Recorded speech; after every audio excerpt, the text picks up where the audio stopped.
അത് ഇദ്ദേഹമാണ് എനിക്ക് അയാളിലേക്കുള്ള വഴി കാണിച്ചത്. ആദ്യം താഴെ സൊസൈറ്റി മുക്കിൽ ഇങ്ങനെ ഒരാളില്ല എന്ന് പറഞ്ഞ് നമ്മൾ നിരുത്സാഹപ്പെടുത്തുകയാണ് ചെയ്തത്.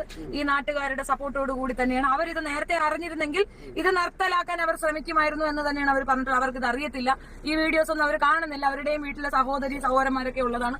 ഈ ചേട്ടന്മാരെല്ലാം തന്നെ എന്റെ ഒപ്പം നിന്നവരാണ്. നിങ്ങൾക്ക് എവിടെയെങ്കിലും പോയിട്ട് ആരെങ്കിലും പറ്റി അന്വേഷിക്കണേ സത്യമന നാട്ടിലെ ഓട്ടോറിക്ഷക്കാരോട് ചോദിക്കാം. അവരാണ് അത് കൃത്യമായും സത്യം ബോധപ്പിച്ച് ചോദിച്ചിട്ട് കിട്ടിയിട്ടുണ്ട്. വലിയ ഉപകാരം കേട്ടോ സഹോദരന്മാരെ, നന്ദി, വലിയ ഉപകാരം, താങ്ക്സ് കേട്ടോ. നിങ്ങളിത് നിർത്തലാക്കാൻ ഞങ്ങൾ തിരിച്ച് കോട്ടയത്തേക്ക് പോവുകയാണ്. അപ്പൊ ഇത് നിർത്തലാക്കാൻ എന്തെങ്കിലും ചെയ്തു തരണം. കാരണം നിരന്തരമായിട്ട് പെണ്ണുങ്ങളെ മാത്രമാണ് നമ്മൾ കൺസേൺ ചെയ്യുന്നത്. ആ അമ്മയോട് പറഞ്ഞ് 6 പെൺകുട്ടികളുടെ ഡീറ്റെയിൽ എടുത്തു കൊടുത്തപ്പോ അമ്മ ആന്നും പറഞ്ഞുകൊണ്ട് നിൽക്കുന്നുണ്ട്. ആ മുറിക്കകത്തിരുന്ന് ഇവൻ ചെയ്യുന്ന ഈ ചെയ്ത അമ്മ അറിഞ്ഞില്ലെന്ന് പറയണം, വിശ്വസിക്കാൻ പ്രയാസമല്ലേ. എന്നാലും അർക്കബുദ്ധിയോട് പറഞ്ഞപ്പോ അവിടെ 2-3 പെണ്ണുങ്ങൾ വന്നു. അവര് പറഞ്ഞു അങ്ങനെയല്ല, തെളിവാണ് ആ കൊച്ചു കൊണ്ടുവയ്ക്കുന്നത്. പോലീസ് ഇടിച്ച് ആ പദം വരും, കുടിച്ച മുലപ്പാൽ ചക്കോന്ന് വന്നപ്പോഴത്തേക്കാണ് അമ്മ സോറി പറഞ്ഞത്.